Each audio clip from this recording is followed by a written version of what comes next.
Hi friends, welcome back to my channel. అమ్మ మీనా, మీ అత్తయ్య మాటలేం పట్టించుకోకమ్మా. ఏదో ఆవేశంలో మాట్లాడేసిందిలే. నేను వెళ్ళి పిలుచుకొస్తాను, నువ్వు వడ్డిస్తూ ఉండు అని సత్యం అంటుంటే, సరే మావయ్య అని మీనా అంటుంది. అమ్మన్న మాటకి ఏమన్నా బాధేసిందా మీనా? నాకు అలవాటే కదండి. నేను బాధపడుతుంది అందుకు కాదు, పాపం అత్తయ్య ఏమీ తినలేదు. నేనైనా అంతే కదా, పూలు ఎందుకు ఎవరు కొనకపోతే అలాగే బాధపడతాను, నిద్ర పట్టదు. నిజమే, నాకు ట్రిప్ రాకపోతే ఏదోలా ఉంటుంది, ఆ రోజు ఆకలి కూడా గుర్తురాదు అని బాలు అంటాడు. కాకపోతే మా అమ్మ ఒక్క రోజులోనే ఆకాశానికి నిచ్చెనేయాలనుకుంటుంది, అది ఎలా కుదురుతుంది చెప్పు మీనా? చెట్టు పళ్ళివ్వాలంటే ముందు మొక్కేసి నీళ్లు పోస్తూ అది పెద్దయ్యే వరకు ఓపిక పట్టాలి కదా. అత్తయ్యకి నచ్చ చెప్పాలని చూశారు మావయ్య, కానీ అత్తయ్య వినలేదు. ఇంకా ఈ పూటకి తినరేమో అండి. వేరే ఇంకేదైనా అయ్యుంటే మనం ఏదోటి చేసేవాళ్ళం.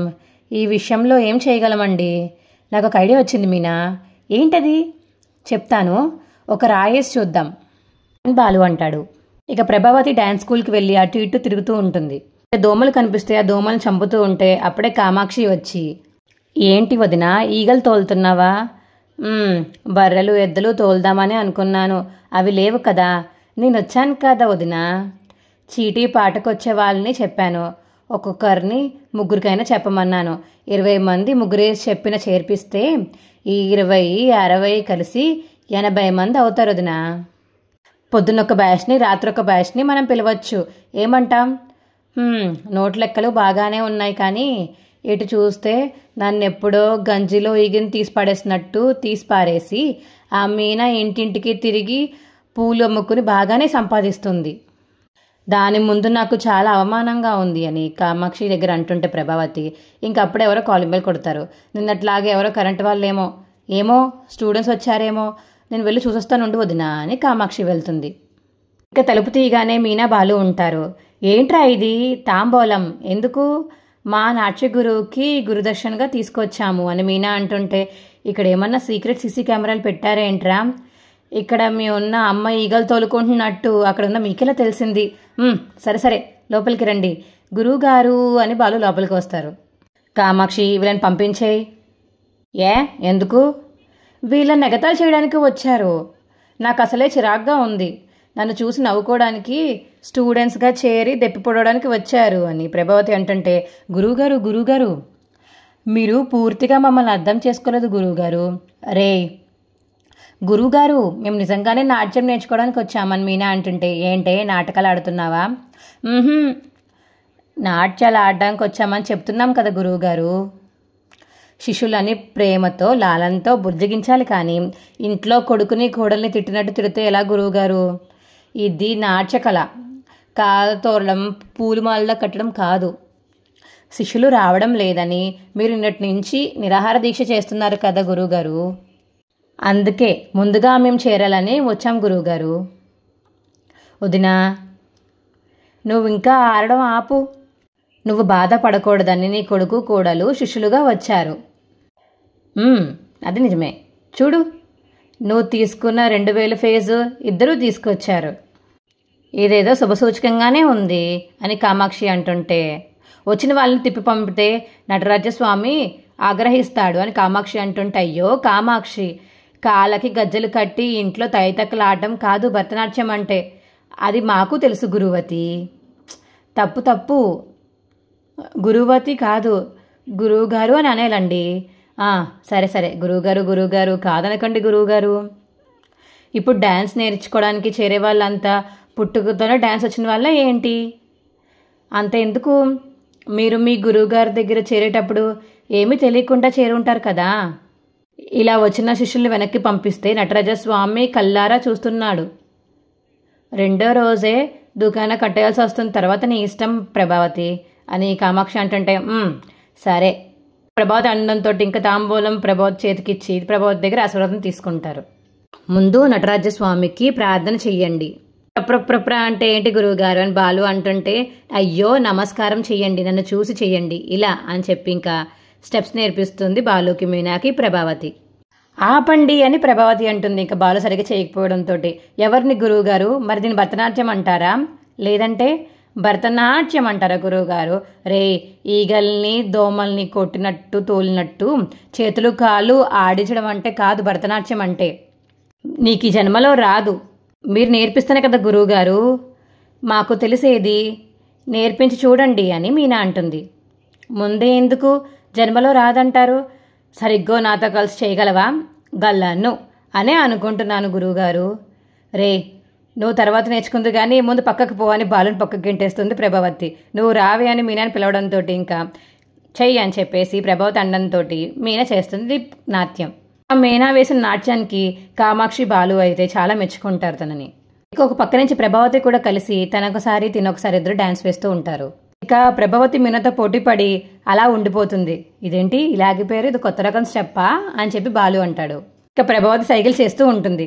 అమ్మో అమ్మో రండి ఇలా రండి అని చెప్పేసి సైకిల్ చేస్తుంటే, వదినా నువ్వు అందులో బాగా నీలమైపోయినట్టున్నావు, పాట అయిపోయింది వదినా. నా పని అయిపోయింది కామాక్షి. కామాక్షి, అవును నేర్పడమే కదా వదినా, మెడ తిప్పలేను అంటే ఏంటి? ఇంకా అర్థం కాలేదా అత్త? మెడ పట్టేసింది. అయ్యో నొప్పి వచ్చేస్తుంది అని ప్రభావతి అంటుంటే, ఒకసారి అటు ఇటు తిప్పండి మెడని అని మీనా అంటుంటే, అయ్యయ్యో ఎంత పని జరిగింది గురువుగారు, అందుకే శిష్యుల్ని తిట్టకూడదు గురువుగారు, నటరాజస్వామి ఆగ్రహించారు అని బాలు అంటుంటే, రేయ్ నువ్వు పుండు మీద కారం చల్లడం ఆపు. అయ్యో అమ్మా నొప్పి ఇదేంటి అని చెప్పేసి అంటుంది ప్రభావతి. వదినా తిని కూర్చుని ఒంట్లో కండరాలకు పని లేకుండా పోయి బండరాల తయారైతే ఈ వయసులో నాట్యం చేస్తానని బయలుదేరావా? చూసావా ఎక్కడికక్కడ అన్ని నరాలు పట్టేస్తున్నాయో. పెంచీలు స్క్రూ డ్రైవర్లు తిమ్మంటారా గురువుగారు? రే బాలు, నీ డ్రైవింగ్ బుద్ధి పోనిచ్చుకున్నావు కాదు. అత్తయ్య రెండత్తయ్య హాస్పిటల్కి వెళ్దాము. వాళ్ళైతే మెడ తీసి పక్కన పెట్టి రిపేర్ చేసి మళ్ళీ ఫిట్ చేస్తారు మీనా. అబ్బా నువ్వు ఆగరా బాలు. ఇలా పట్టేసినప్పుడు ఏదో నూనెతో మర్దన చేసి మామూలుగా చేస్తారు. అలా చేసే ఆవిడ నాకు తెలుసు. నేను ఫోన్ చేస్తాను, మీరు మీ అమ్మని ఇంటికి తీసుకువెళ్ళండి. పొదమ్మా పొదత్తయ్య అని చెప్పేసి మెల్లగా తీసుకువెళ్తారు ఇంకా ప్రభావతిని. ఇంటికి వచ్చేస్తారు. నిదానంగా దిగు అని బాలు అంటుంటే, ఇలా ఎలారా, ఎవరన్నా చూస్తే నా పరువు పోతుంది. ఉండండి అత్తయ్య, ఏమండి ఉండండి, దండం మీద దుప్పట్లు ఆరేశాను, వెళ్ళి తీసుకువస్తాను అని ఇక మీనా లోపలికి వెళ్ళి దుప్పట్లు తీసుకువస్తుంది. రోడ్డు మీద ప్రభావతి ఎవరికి కనిపించకుండా ఆ దుప్పటి వేసి అడ్డు వేసుకుని లోపలికి తీసుకువస్తారు బాలు మీనా ఇద్దరు. మీనా కంగారుగా లోపలికి వచ్చేస్తుంటే, ఏమైందమ్మా మీ అత్త డాన్స్ నేర్పను బయటికి పొమ్మని గెంటేసిందా ఏంటి అని సత్యం అడుగుతుంటే, అది కాదు మావయ్య, దాని గురించి నాకు తెలియదా మీనా, నిప్పులు తొక్కిన కోతిలా ఆకాశానికి నేలకి తాగేలా దూకుంటుంది అని సత్యం అంటుంటే, రే నువ్వేంటి దుప్పటి పట్టుకుని వచ్చావు బాలు? ఏం లేదు నాన్న, పాత గుడుల్లో శిల్పాలు ఫోజుసి నిలబడి ఉంటాయి కదా, అలాంటి ఫోజులో అమ్మ నిలబడి ఉంది, కావాలితే చూడు అని దుప్పటి తీస్తాడు. ఇక సత్యం ఒక్కసారిగా షాక్ అయిపోయి, ఏంటి ప్రభా, నువ్వెంత భరతనాట్యం నేర్పిస్తే మాత్రం దారంతా ఇలాగే రావాలా? ఆ చెయ్యి దించు. అలా దించగలిగితే ఇలా ఎందుకు వస్తానండి? రేయ్ ఏమైందిరా దీనికి? బండరాయిలో ఉండే అమ్మ ఇప్పుడు శిల్పం అయిపోయింది నాన్న. రే బాలు, చెయ్యి దించగలిగితే ముందు నీ పళ్ళు రాలగొడతాను. అయితే నువ్వు ఇలా ఉండడే కరెక్ట్ అని బాలు అంటుంటే, ఊరుకోండి అని మీనా అంటుంది. డాన్స్ చేస్తుంటే అత్తయ్యకి మెడ పట్టేసింది మావయ్య. అరే ఆంటీ హైఫై కొట్టమని చెప్తున్నారే, హైఫై అని చెప్పేసి ఇక శృతి వచ్చి హైఫై కొడుతుంది ప్రభావతికి. అమ్మా అని ప్రభావతి ఇంకా చైర్లో పడిపోతుంది. ఏంటి శృతి అలా కొట్టేశావు? అదేంటి సెంటర్లో శిలా విగ్రహం లాగా పోజ్ ఏంటమ్మా అని రవి అడుగుతుంటే, డాన్స్ చేస్తుంటే అత్తయ్యకి మెడ పట్టేసింది. ఈ వయసులో నీకు డాన్స్ అవసరమా అంటే విన్నావా? చెట్టు మీద పళ్ళు కోయడానికి చెయ్యెత్తినట్టుంది అని సత్యం అంటుంటే, అబ్బా అయ్యో ఏమైంది అని అప్పుడే వచ్చి రోహిణి అడుగుతుంటే, డాన్స్ చేస్తుంటే మెడ పట్టేసిందని మీనా ఇంకా రోహిణికి చెప్తుంది. ఏయ్ చెప్పవే, అందరికీ చెప్పు, బయట నా బోర్డు ఉంది కదా, అలాగే ఫోటోలు తీసి దాని మీద రాసి పెట్టు అని ఇంకా ప్రభావతి అంటుంటే, అయ్యో పాపం అత్తయ్య ఒకసారి నా వైపు చూడండి అని రోహిణి అడుగుతుంటే, అయ్యో నేను ఏ వైపు చూడలేను రోహిణి, నువ్వే నా మొహం ఉన్న వైపు వచ్చి చూడు. అత్త కోడలు ఇద్దరూ పోటాపోటీగా డాన్స్ చేశారు, కోడలి కన్నా నేనే ఎక్కరగలేవాలని మా అమ్మ ఎగురు దూకింది, అలాగే ఆగిపోయింది అని బాలు అంటాడు.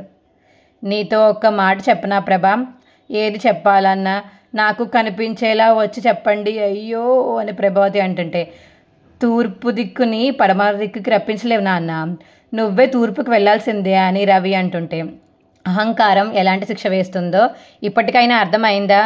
ఈ పరిస్థితుల్లో కూడా మీరు నన్ను ఎగతాళి చెయ్యాలా?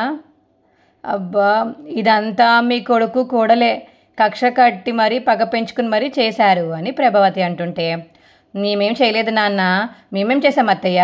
శిష్యులు రాలేదని మేము భోజనం మానేస్తే మీరు తినాలని మేము శిష్యుల్లా చేరదామని వచ్చాము, అది మా తప్ప అని మీనా అంటుంటే, నాటకాలు ఆడకే, నాకంతా తెలుసు. ఇదంతా జరిగిన తర్వాత కూడా నీకు బుద్ధి రాలేదా ప్రభ అని సత్యం అంటుంటే, అప్పుడే కామాక్షి ఒక మనిషిని తీసుకువస్తుంది. ఈవిడెవరు అని సత్యం అడుగుతుంటే, ఈవిడెవరు మంత్రసానలో ఉన్నారు అని బాలు అడుగుతుంటే, లేదురా, ఇలా పట్టేసిన వాళ్ళకి నయం చేస్తూ ఉంటారు, నొప్పి తెలియకుండా మసాజ్ చేస్తూ ఉంటారు. సరే లోపలికి తీసుకువెళ్దాం పదండి. ఇలా రామ్మ రోహిణి పట్టుకో, అబ్బా అని గట్టిగా వస్తుంది ప్రభావతి. మెల్లగా మెల్లగా జాగ్రత్తగా తీసుకెళ్ళండి అని సత్యం అన్నంతో ఇంకా మెల్లగా లోపలికి తీసుకువెళ్తారు ప్రభావతిని. పాపం అమ్మావతి శిల్పావతి అయింది. అమ్మా అని గట్టిగా అరుస్తుంది ఇంక రూమ్లోంచి ప్రభావతి. ఏంటి ఏమైంది అని బయట అందరూ కంగారు పడుతూ ఉంటారు.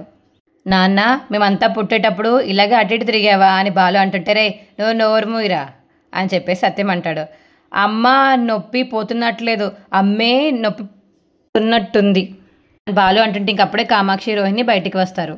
ఏమైంది రోహిణి, సౌండ్ ఆగిపోయింది, ఏమైంది, నొప్పిపోయిందా లేకపోతే మీ వదినే అని చెప్పేసి అంటుంటే, అయ్యో అలా అనకండి అన్నయ్య గారు, ఒకసారి అటు చూడండి అని కామాక్షి అండంతో ఇంకా పైకి చూస్తారు.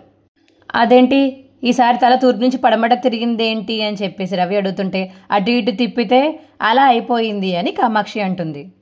అయితే అందరూ అమ్మతో మాట్లాడాలంటే ఈ వైపుకి వచ్చే మాట్లాడాలా, ఇంకోసారి మర్దం చేస్తే పోతుంది అని చెప్పేసి మర్దం చేసే ఆవిడ అంటుంటే, ఎవరు పోతారు అని బాలు అంటుంటే, నొప్పండి బాబు అని చెప్పేసి మర్దం చేసే ఆవిడ అంటుంది. ఓహో బాబు, నేను రేపు వస్తాను అని చెప్పేసి ఇంక వెళ్ళిపోతుంది మర్దం చేసే ఆవిడ. తొందరగా పోవాలని బాలు అంటుంటే, ఏంట్రా నేనా, నొప్పమ్మా, అమ్మో ఒక డెలివరీ చేసినంత ఆయాసం వచ్చింది. ఇదిగో ప్రభ, కొద్ది రోజుల నాట్యాన్ని పక్కన పెట్టి తిన్నగా ఇంట్లో కూర్చో, సరేనా? ఏ మీనా, ఏంటత్తయ్య ఏమైనా కావాలా? ఒక నిజం కావాలి అని ప్రభావతి అంటుంది. నిజం చెప్పవే, నాకు ఇలా జరగాలనే కదా నువ్వు వచ్చి చేరింది అని ప్రభావతి అంటుంటే, అదేంటంటే అలా అంటారు, చాలే వదినా, నువ్వు ఖాళీగా కూర్చుని ఇలగలు తోలుకుంటూ ఉంటే గురుదర్శనం ఇచ్చి చేరితే మీనా మీద ఇలా నిందలు వేస్తావా? అప్పుడు వాళ్ళని అవమానించినందుకే ఆ నటరాజస్వామి లాంటి శిక్ష వేశాడు నీకు. ఇంకా ఏగన్నా అంటే నువ్వు ఆకాశంలో నక్షత్రాలు తప్ప నేల మీద మనుషులను చూడకుండా అలాగే ఉండాల్సి వస్తుంది. విన్నావా మీనా, డాన్స్ స్కూల్లో ఎవరు రావడం లేదని 4000 చదివించి మరి వెళ్ళావు, చూసావా ఆవిడేం చదువుతుందో విన్నావా? మనకి ఇలా కావాల్సిందే అని బాలు అంటుంటే, రే ఏంట్రా నువ్వు అని చెప్పేసి కామాక్షి అంటుంది. ఇంకా మీనా అక్కడి నుంచి వెళ్ళిపోతుంది. కిచెన్ రూమ్లోకి వెళ్ళి వంట చేస్తుంటే, మీనా ఒక స్ట్రాంగ్ టీ పెట్టు, డాన్స్ చేసి అలసిపోయింది, డాన్స్ చేశారేంటి మీరు అని మీనా అంటుంటే, మీరు చేసింది చూశాను కదా చాలదా అని బాలు అంటాడు. అత్తయ్య ఏంటి నా వల్లే మెడపట్టేసింది అంటున్నారు, నిజమే కదా మీనా? అదేంటండి మీరు కూడా అలాగే మాట్లాడుతున్నారు? మరి నేనైనా స్టార్టింగ్లోనే ఆపేశాను, నువ్వు తగ్గేదే లేదంటూ మా అమ్మతో పోటీ పడి మరి డ్యాన్స్ చేసావు కదా, అయితే ఏంటి ఇప్పుడు అత్తయ్యకి నా వల్లే మెడపట్టేసింది అంటున్నారా?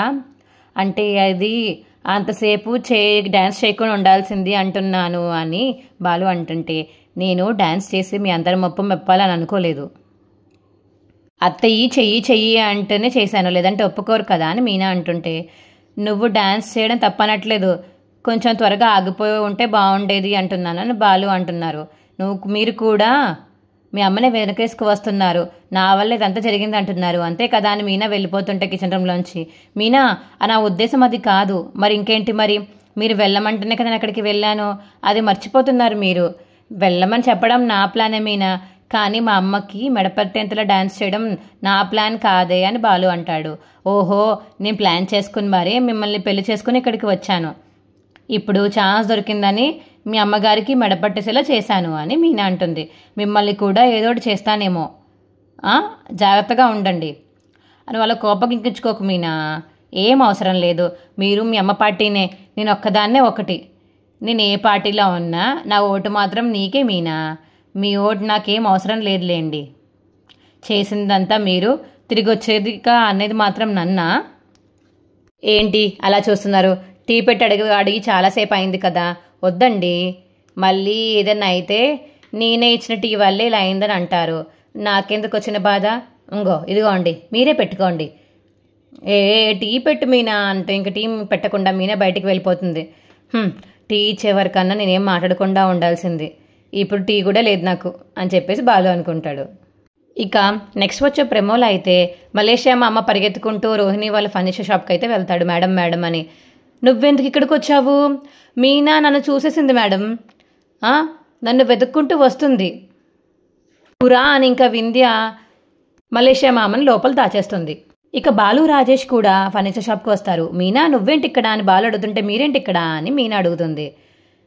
ఏం కావాలి అని మనోజ్ కూడా అడుగుతుంటే, రే రాజేష్కి ఒక బీరువా కావాలరా. బీరువా అక్కడుంది రాజేష్, ఆ ఒక్క దాంట్లోనే మాణిక్యం ఉన్నాడే అని విద్య అంటుంటే, అవునా అని చెప్పేసి ఇంకా రోహిణి అలా చూస్తూ ఉండిపోతుంది. అదిగో బీరువా దొరికింది అని బాలు అనడంతో ఇక లోపల నుంచి మలేషియా మామ అయితే తుమ్ముతాడు. ఏంటి ఎవరు తుమ్మారు అని చెప్పేసి అలా చూస్తూ ఉంటారు అందరూని. మా వీడియో మీకు ఎలా అనిపించిందో కింద కామెంట్ సెక్షన్లో తెలియచేయండి. అలాగే మా వీడియో కనుక నచ్చితే మా వీడియోని లైక్ చేసి మా ఛానల్ తప్పకుండా సబ్స్క్రైబ్ చేసుకోండి. పక్కనే ఉన్న గంట సింబల్ మీద క్లిక్ చేయండి. అప్పుడే మేము చేసే వీడియోలు మీకు వస్తాయి. Bye friends.